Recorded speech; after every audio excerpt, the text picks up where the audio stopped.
Well, for a Monday, it sure has been a beauty. Bright sun, blue skies, not a raindrop in sight. And that last part is a big part of it. We're experiencing a rather wet spring and early days of summer, and it's doing a number on our rivers. Heidi took a closer look for tonight's top story. Hi, Heidi.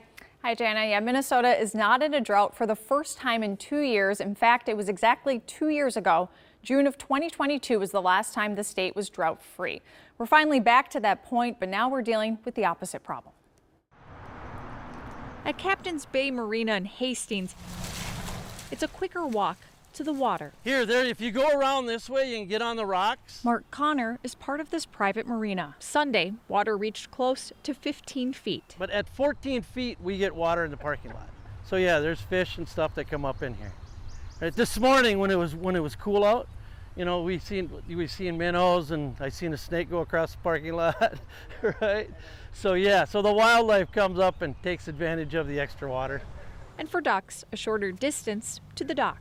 We have numerous rivers across Minnesota that have entered flood stage.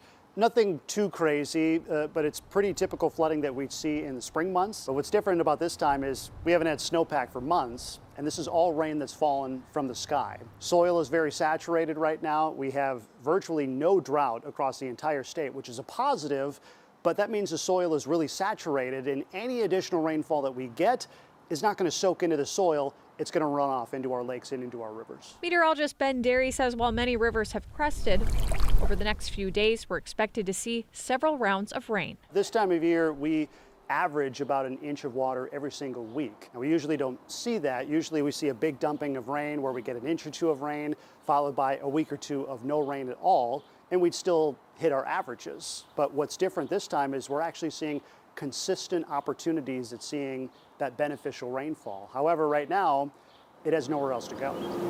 With nowhere to go, it's causing closures, like at Fort Snelling State Park. Oh, look at another bite. Lisa Common's view of the water Hope I get another fish.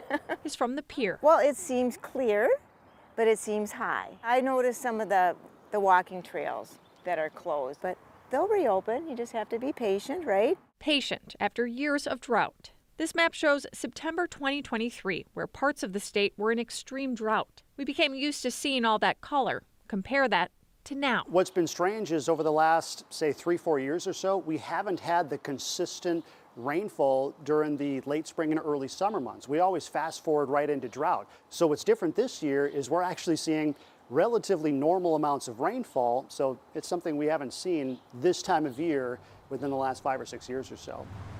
After so many years, it's a change of pace. Yeah, Minnesota is definitely not in a drought no more. Some good news, according to the National Weather Service's 3-month outlook, they predict normal precipitation for this summer here in Minnesota. And Jana, I have to say, Mark, once he mentioned the snakes, I was like, I'm not getting in this water. I did briefly get in the water, but I was cool with the minnows and the fish, and it's like, oh yeah, and then there was a snake. I was like, Heidi's out. nope, yep. Thanks, Heidi.